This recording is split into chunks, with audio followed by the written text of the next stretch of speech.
What's up guys, Marc Brunet here back with another video tutorial. Today we're going to be doing just a quick sketch. We're starting off in Keyshot here, just real quick to get a quick render, and we're actually going to just put that to black and white so that's there's no distracting color.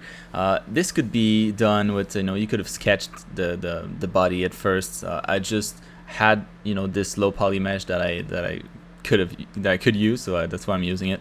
Just did a quick render of it, nothing too crazy. And what I'm going to be doing here is a quick liquify pass where I can just move things around, move the limbs around, try to get like a cool shape to start my sketch, as opposed to going right away with the lines. So this is something that I normally don't do, but I thought it would be a cool idea to try it. So that's what I'm doing here. So for the rest of the tutorial, it's going to be, well, it's not actually going to be a tutorial. It's going to be more like me talking about things to do to improve your design skills if you want to be a concept artist. So that's going to be the majority of this video. I'm going to let this play in the background because, well, all I'm doing is just designing this guy and sort of detailing him, and yeah, the first part, at least for this, is going to be just the sketch of it, and the next part I'm going to go over the coloring and a couple other things like decals and how it reads and more composition things. But yeah, for now it's going to be just a sketch, black and white sketch, so nothing too complicated. But what I wanted to talk about mainly is so I get a lot of questions. I guess this is where it all started from. A lot of questions, or a lot of people that approach me, and they have very wrong idea of what the business is, and it seems to be like widespread.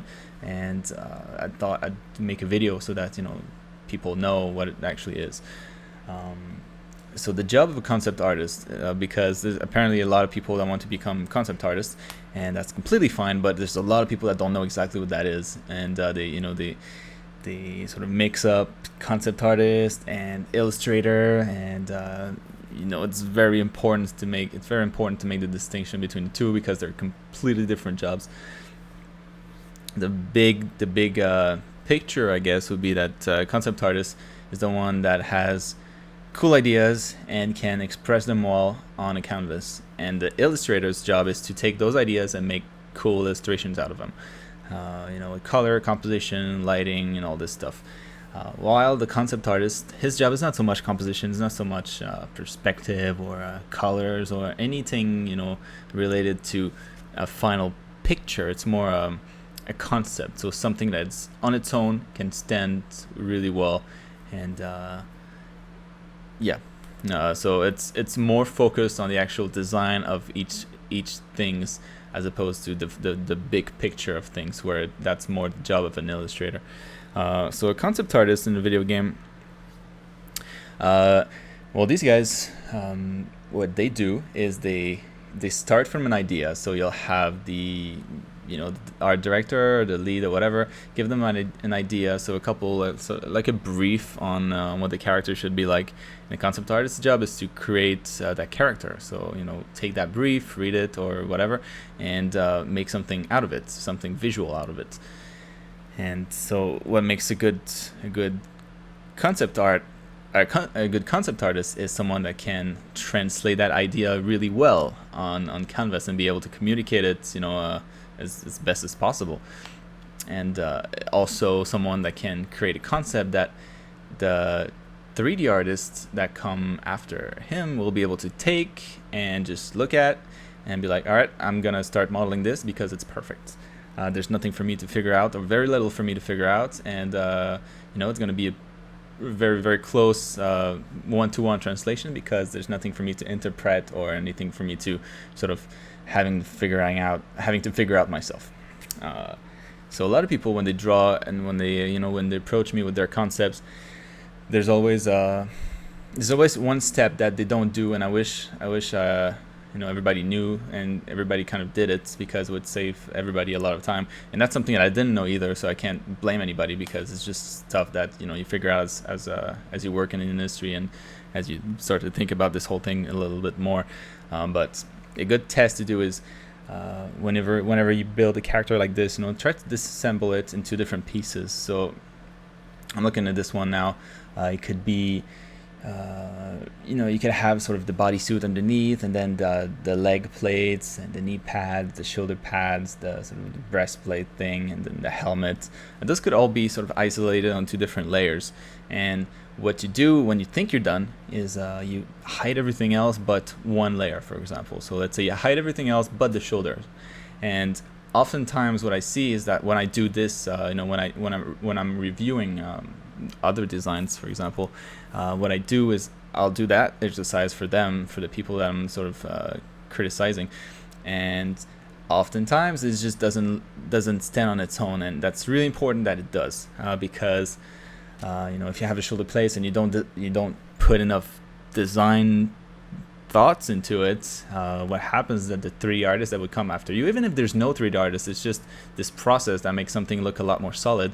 And if you always sort of imagine that something that somebody after you is going to be, working with your design, it forces you to design everything a little bit more and think everything through a lot more. So yeah, if you're doing that exercise, you hide everything else, and then your item on its own, you look at it and you'd be like, it's nothing crazy. It has to be able to stand on its own. So think of it as would you buy it? If you were in a game and you come across this thing and it's been modeled 1-to-1 with the thing you drew, would you buy it for your character? If the answer is no, then it's probably not good enough. So go back to it, work some more, add some details, make sure that on its own it looks awesome. And then when you bring all the pieces, when you sort of make all the pieces visible again, and you go through all the different pieces doing the same thing, the same exercise, at the end you should have much more solid sort of concept. And then after that, once you've done doing your pass over everything, you should probably go back to it as a whole. So make everything show up and tweak it so that all the pieces work really well together, so they don't just work well on their own. So it's a process that a lot of people should try doing. So whenever you build an armor, remember, try to sort of imagine all the different pieces on different layers, or not imagine them, but actually put them on different layers, and do that test towards the end when you think you're done, and see if it holds up, see if it's if it's something you would buy, because that's ultimately the job of a concept artist, making stuff that looks so cool that people want to buy it and spend real money on it. So that's the job of a concept artist. It's not to make crazy compositions with cool colors and like perspective and a bunch of characters in it interacting, all this stuff. No, it's to make this kind of stuff. So things that are just kind of like standing. You can have some sort of pose going on, but most of the time, in a portfolio, a really solid concept artist portfolio, will have things like these. And maybe they'll be colored, maybe they won't. It really doesn't matter, as long as the concept is tight, as long as you're showing that you have design skills, then you have a strong portfolio as a concept artist. So yeah, if you're trying to become a concept artist, do the things that concept artists do. And that's going to be it for this part. So next part, I'm going to be coloring that guy, and we'll see you guys next time. I hope you liked the little talk. All right, bye.